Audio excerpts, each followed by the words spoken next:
என் அன்பு சகோதர சகோதரிகளே, ஆண்டவராகிய இயேசு கிறிஸ்துவின் நாமத்தில் என் அன்பின் வாழ்த்துக்கள். இன்றைய முத்து எனும் இந்த சிறிய தியானத்தில் எகிப்திலிருந்து கானானுக்கு போகிற ஒவ்வொரு பாளையம் இறங்கின அந்த இஸ்ரவேல் ஜனங்கள் பாளையம் இறங்கின இடங்களை நம்ம தியானித்து கொண்டிருக்கிறோம். ஆண்டவர் நம்மோடு கூட இடைப்பட்டு கொண்டிருக்கிறார். பிரியமான தேவனுடைய பிள்ளைகளே, இந்த நாட்களில் நேற்று நம்ம தியானித்தோம். நம்ம என்றைக்குமே அக்கறைக்குரிய அந்த வாழ்வை யோசிச்சுக்கிட்டே இருக்கணும். இன்றைக்கி தான் நல்லா இருக்குதே அப்படின்னு சொல்லிட்டு இந்த இருக்கிற இடத்துல நம்ம கவனம் செலுத்தி நம்ம அந்த அக்கறையில் இருக்கிற அந்த கானானை நம்ம கவனம் செலுத்தாமல் இருந்துடக்கூடாது. எனவே அது ரொம்ப முக்கியமானது.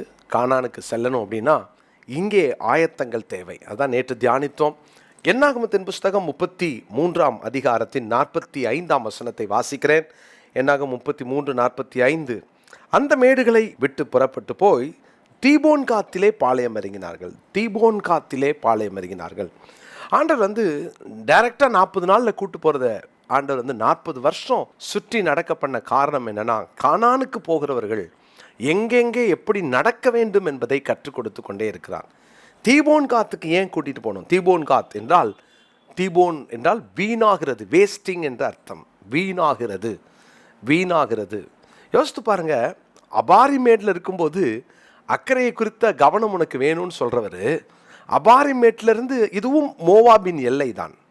இது பின்னாட்களை பார்த்தீங்கன்னா காத் புத்திரருக்கு சொந்தமாக இந்த இடம் பிரிக்கப்படுகிறது. காத் புத்திரருக்கு சொந்தமாக இந்த தீபோன் காத் அப்படின்ற இந்த இடம் சொந்தமாகிறது. அப்போது இந்த இடம் ஒரு மோவாபிய தேசத்தின் எல்லைக்கு உட்பட்ட ஒரு இடம் அப்படின்றத நம்ம அறிந்து கொள்ளலாம். ஒரு மோவாபிய பட்டணம் அப்படின்னு கூட இந்த தீபோன் காத்தை சொல்லலாம். அப்போ இந்த தீபோன் காத்தை குறித்து நம்ம படிக்கும்போது வீணாகிறது அப்படின்ற அந்த வார்த்தை இதனுடைய அர்த்தமாக இருக்கிறது.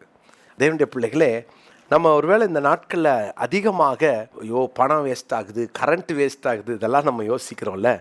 நிறைய பேர் வாழ்க்கையே வேஸ்ட் ஆக்கிட்டு இருக்கிறாங்க. நான் உண்மையில் யோசித்தேன், இது 39வது இடம்.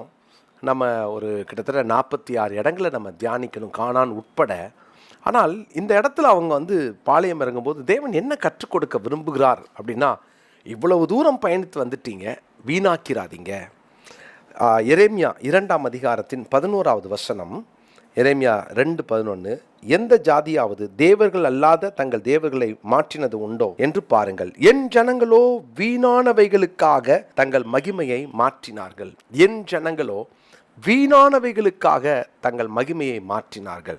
நிறைய நேரம் நம்ம வாழ்க்கையை வீணானதுக்காக வேஸ்ட் ஆக்கிட்டோம். மகிமையான வாழ்க்கையை வீணான காரியத்துக்காக வேஸ்ட் ஆக்கிட்டோம். குட் ஃபார் நத்திங்னு சொல்லுவாங்க. ஒரு காசுக்கு பிரயோஜனம் இல்லாத காரியத்தில் நம்ம எல்லாத்தையும் வேஸ்ட் ஆக்கிக்கிட்டு உட்கார்ந்துருக்கிறோம். இஸ்ரவேல் ஜனங்கள் புறப்பட்ட அந்த 6 லட்சம் புருஷர்களில் 2 பேர் தான் கானானுக்குள்ளே கால் வச்சாங்க. மற்ற அத்தனை பேரும் பார்த்தீங்கன்னா, அதாவது புறப்பட்ட அந்த ஆண்களிலே அத்தனை பேரும் ஏன் மறிச்சாங்க? வனாந்திரத்தில் அவர்கள் பிரேதங்கள் விழுந்தது என்று வாசிக்கிறோம். என்ன காரணம் தெரியுமா? வீணானவைகளுக்காக தங்கள் மகிமையை மாற்றினார்கள். வீணானவைகளுக்காக தங்கள் வாழ்க்கையை இழக்கிறவங்க, வீணானவைகளுக்காக கானானை இழக்கிறவங்க, வீணானவைகளுக்காக தங்களுடைய ஆசீர்வாதங்களை இழக்கிறவர்கள், ஒன்றுத்துக்கும் உதவாத காரியத்துக்கு தான் நம்ம இன்னைக்கு நம்முடைய வாழ்க்கையை வேஸ்ட் ஆக்கிக்கிட்டு இருக்கோம். அருமையான தேவனுடைய பிள்ளைகளே, வீணானவைகளுக்காக தங்கள் மகிமையை அவர்கள் மாற்றினார்கள். இது நமக்கு ஒரு பெரிய பாடம். தீபோன் காத் வீணாகிறது, வீணாகிறது. இன்றைக்கு உங்களோடு கூட எது வீணாகிறது, ஏன் வீணாகிறது என்பதை தான் உங்கள் கூட நான் பகிர்ந்து கொள்ள போகிறேன். ஒரு 4 காரியத்தை நான் இன்றைக்கி சொல்கிறேன். நான் 3 தான், பொதுவாக 3 குறிப்பு தான் சொல்வேன். ஆனால் இன்றைக்கி நான் 4 குறிப்புகளை சொல்கிறேன். வேகமாய் சொல்லுகிறேன், நீங்கள் இதை கவனியுங்கள், குறித்து கொள்ளுங்கள். முதலாவதாக கலாத்தியருக்கு எழுதின நிருபம் 3ஆம் அதிகாரத்தின் 4வது வசனம். கலாத்தியர் 3:4. இத்தனை பாடுகளையும் வீணாய்ப்பட்டீர்களோ, அவைகள் வீணாய் போயிற்றோ. இத்தனை பாடுகளையும். ஏன்னா இவங்க சும்மா வரல. இந்த தீபோன் காத்துக்கு இவங்க வராங்க அப்படின்னா, அதுக்கு முன்னால் இருந்த அந்த 38 ஸ்டேஷன்ஸையும் கவனிச்சிங்கன்னா, ஒவ்வொரு இடத்துலையும் இதை தாண்டி இங்கே நிற்கிறாங்கன்னா சும்மாவா? இவ்வளோ தூரம் அவங்க வந்துட்டாங்கன்னா எத்தனை பாடுகளை தாண்டி தாண்டி தாண்டி வந்து கடைசியில் கானானுக்குள்ளே போகலன்னா என்ன அர்த்தம்? அது அப்போ என்ன தோணுதுன்னா, இத்தனை பாடுகளையும் நீங்கள் வீணாய்ப்பட்டீர்களோ. அதில் இந்த வசனத்தை கவனித்து பார்த்தீங்களா? 3வது வசனம், ஆவியிலே ஆரம்பம் பண்ணின நீங்கள் இப்பொழுது மாம்சத்தினாலே முடிவு பெற போகிறீர்களோ. நீங்கள் இத்தனை புத்தியினரா? ஆவியில் ஆரம்பம் பண்ணினார்கள். எப்படி ஆரம்பித்தாங்க? அவங்க பஸ்கா ஆட்டுக்குட்டியின் ரத்தத்தினால அவர்கள் மீட்கப்பட்டு ஆவியில் ஆரம்பித்தார்கள். ஒவ்வொருவரும் அந்த வனாந்தரத்தில் சாகும்போது அவங்க முடிவு, அவங்க அந்த வீணானவைகளுக்காக தங்கள் மகிமையை அவர்கள் இழந்து போனார்கள், செலவழிக்கின்றார்கள். காரணம் என்ன? ஆவியில் ஆரம்பிச்சு முடிவை பாருங்க. ஆவியில் ஆரம்பிக்கிறவங்களுடைய வாழ்க்கை மாம்சத்தில் முடிவடைகிறது.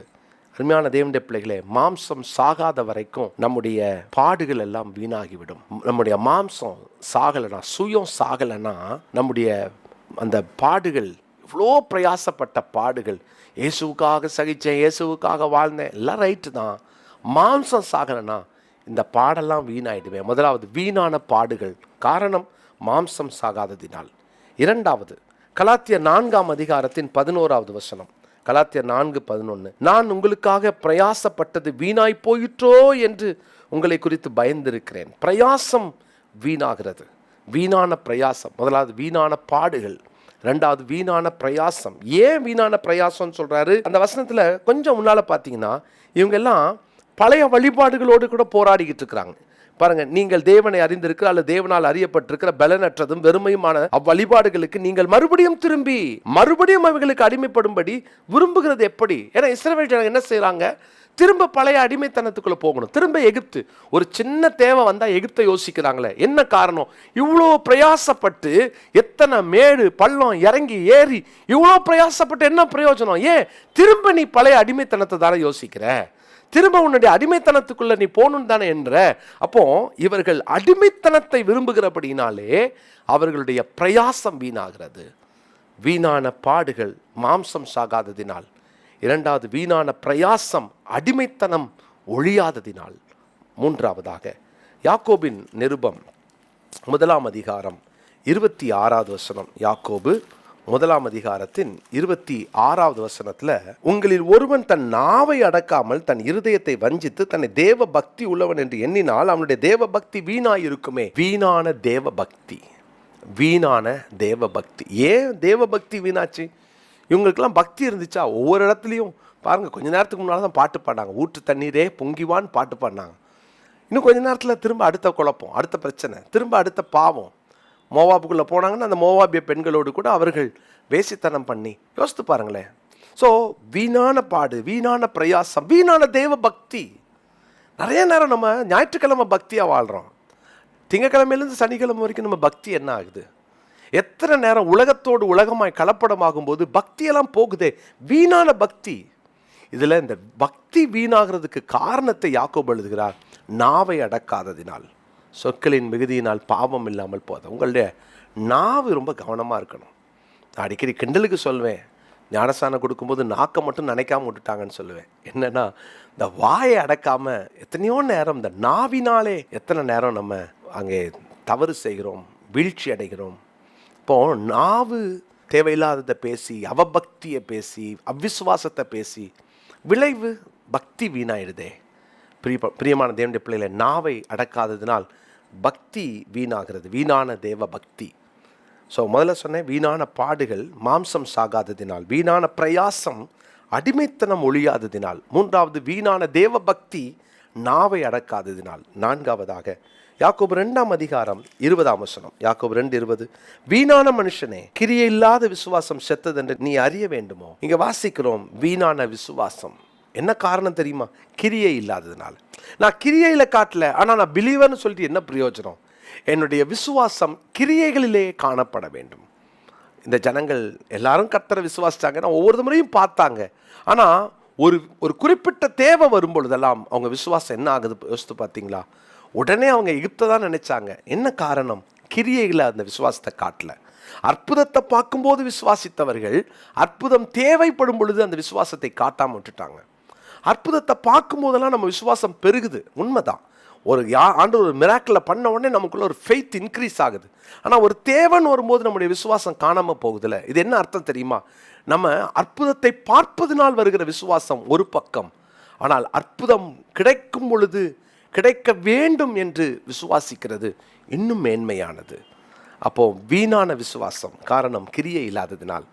வீணான பாடு, வீணான பிரயாசம், வீணான தேவ பக்தி, வீணான விசுவாசம். இந்த இடம் தீபோன் காத் வீணாகிறது. கவனிச்சுக்குவோம். கானானுக்கு போகிற வரைக்கும் நம்ம பிரயாசமோ பாடோ பக்தியோ அல்லது நம்முடைய விசுவாசமோ வீணாயிடக்கூடாது. கவனமாக போவோம். ஆண்டவரே, நான் வீணாக்காமல் கவனமாக போக எனக்கு கிருபை தாங்கன்னு சொல்லி ஜெபம் பண்ணுவோம். அதனால தான் அப்போஸ்தலனாகிய பவுல் சொல்றார், நான் ஓடுகிறதும் வீணாகாதபடிக்கு. இவ்வளோ நாள் ஓடிட்டேன், வீணாயிடக்கூடாது, என் ஓட்டம் வீணாயிடக்கூடாதுன்ற அந்த எண்ணம் இன்றைக்கி நமக்குள்ளே வரட்டும். அந்த ஜபத்தை இன்றைக்கி ஏறிடுங்க. ஆண்டவரே, என் ஓட்டம் வீணாயிடக்கூடாது, எவ்வளோ பிரயாசப்பட்டு எதுவும் வேஸ்ட் ஆகிடக்கூடாது. ஆண்டவரே, இந்த தீபோன் காத்து நம்ம கற்றுக் கொடுக்குற பாடம் வீணாகிடாமல் பார்த்துக்கோங்க. ஜெபம் பண்ணலாமா? நல்ல தகப்பனே, எங்களுடைய பிரயாசமோ பாடுகளோ தேவபக்தியோ விசுவாசமோ வீணாயிடாமல் இருக்க ஒவ்வொரு நாளும் கவனமாய் உம்மை பற்றி கொண்டு ஓட எங்களுக்கு கிருபை தாரும். ஆண்டவரே, எங்கள் வாழ்க்கையில் ஆண்டவரே, நாங்கள் கானானுக்குள் செல்ல வேண்டிய நாங்கள் ஆண்டவரே, எங்களுடைய அவபக்தி நிமித்தம் ஆண்டவரே, எங்கள் வீணாய் போகிற அந்த பாடுகள் பிரயாசங்கள் தேவபக்தி நிமித்தம் இந்த கானானை நாங்கள் இழந்துடக்கூடாதுப்பா. எங்களை மன்னியும். ஒவ்வொரு நாளும் கவனமாய் ஆண்டவரே எங்கள் விசுவாசத்தை காத்து கொண்டு நாங்கள் நடக்க எங்களுக்கு கிருபை பாராட்டும். தொடர்ந்து தமது பிள்ளைகளை வழி நடத்துவீராக. இயேசுவின் நாமத்தில் ஜெபிக்கிறோம் நல்ல பிதாவே, ஆமென். யாக்கோபின் நிருபம் 1:26 இந்த நாளுக்குரிய மனப்பாட வசனமாய் குறித்துக் கொள்ளுங்கள். யாக்கோபு 1:26. God bless you.